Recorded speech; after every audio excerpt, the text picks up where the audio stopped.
সুপ্রভিয়াস, আসসালামু আলাইকুম। যে যেখান থেকে দেখছেন মৃধাশু, সবাইকে জানাচ্ছি অনেক অনেক প্রীতি এবং শুভেচ্ছা। সুপ্রভিয়াস, আজকে আমরা আলোচনা করব স্বাস্থ্য সচেতনতামূলক অনুষ্ঠান। এই অনুষ্ঠানে আসলে যদি আপনারা শুনেন এবং দেখেন এবং যারা অভিজ্ঞ লোক আছেন তাদের নিয়ে আলোচনা করব আসলে কিভাবে আমরা প্রিভেন্ট, অনেকগুলো কারণ আছে যেগুলো কারণগুলি যদি আমরা অ্যাওয়ারনেস করতে পারি, অর্থাৎ যদি আমরা সচেতনতা করতে পারি, তাহলে আমরা সেই কঠিন কঠিন রোগ থেকে আমরা মুক্তি পেতে পারি। সুপ্রভিয়াস, সেই উপলক্ষে আজকের এই বিশেষ অনুষ্ঠান, এই বিশেষ অনুষ্ঠানে দুজন চমৎকার অতিথি আপনাদের সামনে আমন্ত্রণ জানিয়েছেন। তারা পরিচয় করে দিচ্ছি। একজন হচ্ছেন ডক্টর মাহমুদুর রহমান মান্না, তিনি হচ্ছেন কনসালটেন্ট এবং প্রেসিডেন্ট কানেক্ট বাংলাদেশ ইন্টারন্যাশনাল। আসসালামু আলাইকুম মান্না ভাই, কেমন আছেন? ওয়ালাইকুম সালাম রাহমাতুল্লাহ বারাকাতুহু।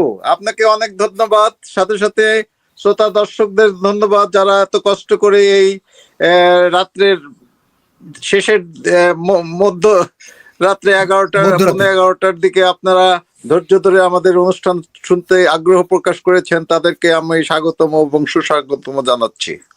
এবং অপরজন হচ্ছেন, তিনি হচ্ছেন ডাক্তার ওলিউল ইসলাম, তিনি চেয়ারম্যান CBAI অস্ট্রেলিয়া। তিনি আমাদের সাথে যোগ দিয়েছেন, তাকে অনেক কৃতজ্ঞতা। আসসালামু আলাইকুম অলিয়া ভাই, কেমন আছেন? ওয়ালাইকুম আসসালাম, আলহামদুলিল্লাহ ভালো আছি ভাই। যদি বলতেন যে আসলে এর থেকে বাঁচার জন্য একবার সংক্ষেপে পরামর্শটা কি? সংক্ষেপ পরামর্শ আমার মতে, আপনি সজাগ হন, নিজের দিকে নিজে তাকান এবং নিজেকে নিজে গড়ে তোলার জন্য কি করতে হবে তার একটা প্ল্যান প্রোগ্রাম তৈরি করেন। সেক্ষেত্রে জ্ঞান বুদ্ধি যাদের আছে তারা আপনাকে হেল্প করতে পারে, বিশেষ করে আপনার জিপি, আপনার চিকিৎসা বিদেরা এই ব্যাপারে আপনাকে হেল্প করতে পারে। কিন্তু আমি যদি সজাগ না হই তাহলে তারা আমাদের খুব উপকারে আসতে পারবে না। অনেক ধন্যবাদ, অনেক ধন্যবাদ, খুব চমৎকার ভাবে কথা বলছেন। আমি দুটো কথা বলতে চাই। অবশ্যই। একটা হলো সুশৃঙ্খল জীবন যাপন করুন, সুস্বাস্থ্যর জন্য সুস্থ খাবার গ্রহণ করুন, পরিমতো ঘুমান এবং নিয়মিত ব্যায়াম করুন। পাশাপাশি অসুখ বিসুখে চিকিৎসকের পরামর্শ নিন এবং সেইভাবে জীবন যাপন করুন।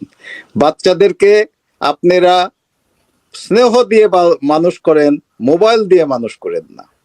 এই বলে আমি আপনাদেরকে আবার সপরিবারে একসাথে খাওয়া, একসাথে বেড়ানো এবং আত্মীয় স্বজন আসলে তাদের সাথে দেখা করা, সামাজিকতা বৃদ্ধি করা এবং আত্মীয়তা বন্ধু বান্ধব সৃষ্টি করা, যাদের জন্য মনের বিকাশ হতে পারে, এই আহ্বান জানিয়ে আমি সমাপ্ত দিচ্ছি। আসসালামু আলাইকুম।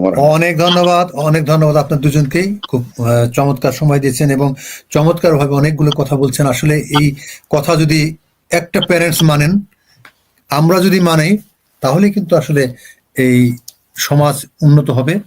আসলে অনেক রোগ থেকে আমরা নিজেকে নিরাপদ করতে পারবো।